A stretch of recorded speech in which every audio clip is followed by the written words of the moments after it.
programang ito ay rated SPG. Striktong patnubay at gabay ng magulang ang kailangan. Maaaring may masiselang tema, lengguwahe, karahasan, sexual, horror o droga na hindi angkop sa mga bata.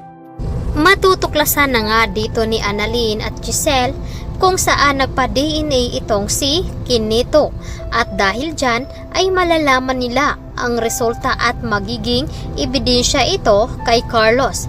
At dahil nga dito ay nagulat naman at napapaiyak itong si Giselle dahil hindi niya inaasahan na magkakaroon nga sila ng ebidensya laban dito kay Carlos.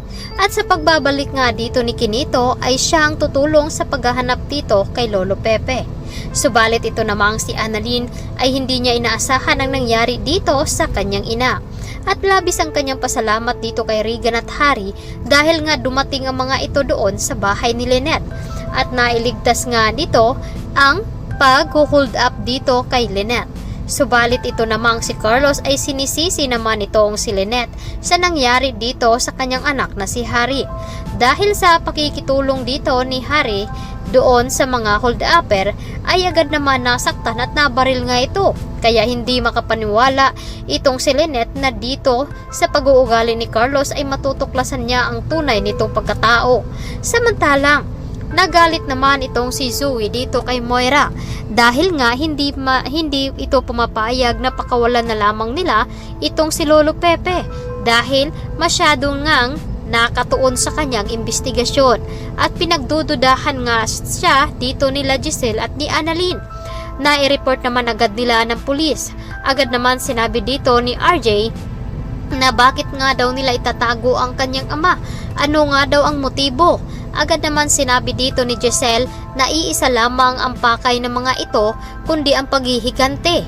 Ang hindi nila alam na meron itong malaking sikreto kaya nila ito tinatago. At sinabi rin dito ni RJ na dapat ay makaabot ng 24 oras upang kumilos ang mga pulis sa pag-imbestiga. At dahil dito ay naiiyak na lamang itong si Giselle.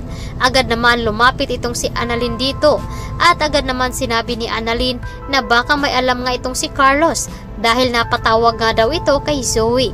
At dito na nga pagdududahan nila itong si Carlos sa mga kinikilos kads. Tumawag naman ito si Lynette dito kay Carlos at tinanong kung anong oras nga daw ito uuwi. Ngunit nagalit naman itong si Carlos at sinabi niya na siya na nga daw ang magdidisiplina sa anak dito ni Lynette dahil masyado nga daw itong ini-spoil. Hindi naman nakapagsalita itong si Lynette na kahit nga gustong-gusto niyang ipagtanggol ang kanyang anak dahil hawak siya dito ni Dax. Samantalang sinabi naman dito ni Moira na dapat ay wag daw magpapahuli itong si Dax upang hindi nga sila madamay dahil pag nalaman dito kung sino ang nagutos at kung malaman dito ni Lynette na si Moira na naman ang may pakana ng lahat.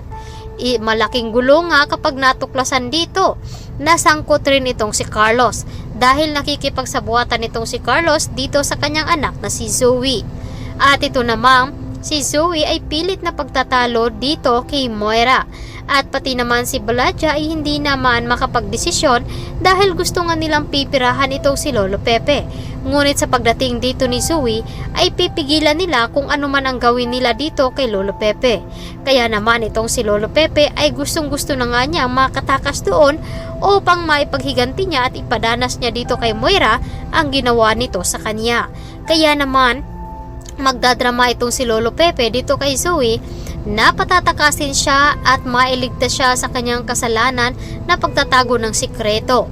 Kaya ito ang dapat nating aantabayan at aabangan ngayong hapon dito lamang sa Abot Kamay na Pangarap. Maraming salamat.